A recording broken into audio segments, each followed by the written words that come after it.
Gas కొరత లేదని ప్రధానమంత్రి నరేంద్ర మోడీ, రాష్ట్ర ముఖ్యమంత్రి చంద్రబాబు నాయుడు రోజు చెప్తూనే ఉన్నారని, కానీ వాస్తవంలో జిల్లాల్లో ఉన్న గ్యాస్ కంపెనీల ముందు ఉదయం 8 గంటల నుంచి ప్రజలు లైన్లో నిలబడి ఉంటున్నారని సిపిఎం జిల్లా కార్యదర్శి టి అరుణ్ విమర్శించారు.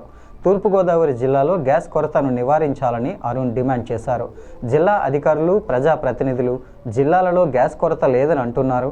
కానీ నేటికి గ్యాస్ బుక్ చేసుకొని 10 నుంచి 20 రోజులు అవుతున్నా గ్యాస్ డెలివరీ జరగటం లేదు. సింగిల్ గ్యాస్ బండ ఉన్నవారు చాలా ఇబ్బందులు పడుతున్నారు. ఇంతకుముందు గ్యాస్ బుక్ చేసుకున్న 2-3 రోజులకు వచ్చేది, కానీ ఇప్పుడు రావటం లేదని, దీనివల్ల చాలా ఇబ్బందులు పడుతున్నారని, ఓ పక్క కమర్షియల్ గ్యాస్ ఆపివేయటం వల్ల హోటల్స్, కర్రీ పాయింట్లు మూతపడుతున్నాయని అన్నారు. ఒక్కొక్క హోటల్లో పనిచేసే కార్మికులు 10 నుంచి 30 మంది కార్మికులు ఉపాధి కోల్పోయి రోడ్డున పడుతున్నారని అన్నారు.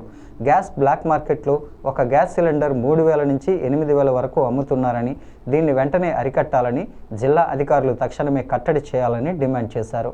పార్టీ జిల్లా కార్యదర్శి వర్గ సభ్యుడు బి పవన్, జిల్లా కమిటీ సభ్యుడు బి పూర్ణిమారాజు, కెఎస్ రామసుందర్రావు, నగర కమిటీ సభ్యుడు వి రాంబాబు తదితరులు ఈ కార్యక్రమంలో పాల్గొన్నారు. వారం తీరుతున్న పరిస్థితి ఈ జిల్లాలో కనిపిస్తా ఉంది. రెండో పక్కన కమర్షియల్ గ్యాస్ నిలిపివేయడంతో రెస్టారెంట్లు, కర్రీ పాయింట్లు లాంటివి కమర్షియల్ గ్యాస్ లేక అక్కడ కట్టెలు పోయి పెట్టడానికో లేకపోతే ఇతర వేరే ప్రత్యామ్నాయ మార్గాలు పెట్టడానికి అవకాశం లేకపోవడంతో వాళ్ళ మూతపడ్డ పరిస్థితి కనిపిస్తూ ఉంది. మూతపడ్డ రెస్టారెంట్లో 10 మంది నుంచి 15, 20, 30, 40 మంది పనిచేస్తున్న రెస్టారెంట్లు మూతపడి ఆ రెస్టారెంట్ లో పనిచేసేటువంటి కార్మికులు ఉపాధి కోల్పోయి రోడ్డు పడిన పరిస్థితి కూడా ఈ జిల్లాలో కనిపిస్తూ ఉంది. మరో పక్కన జిల్లాలో బ్లాక్ మార్కెటింగ్ పెద్ద ఎత్తున సాగుతూ ఉంది. ఇది పత్రికల్లో బాహాటంగానే వస్తూ ఉంది. ఇవాళ కమర్షియల్ గ్యాస్ బండ 8 నుంచి 9,000 రూపాయలకి బ్లాక్ మార్కెట్ లో అమ్ముతున్న పరిస్థితి ఈ జిల్లాలో స్పష్టంగా కనిపిస్తూ ఉంది. సాధారణ గృహ వినియోగదారులకు సంబంధించిన గ్యాస్ బండ కూడా 4-4.5 వేలకి ఇవాళ బ్లాక్ మార్కెట్ లో అమ్మే పరిస్థితి వస్తూ ఉంది.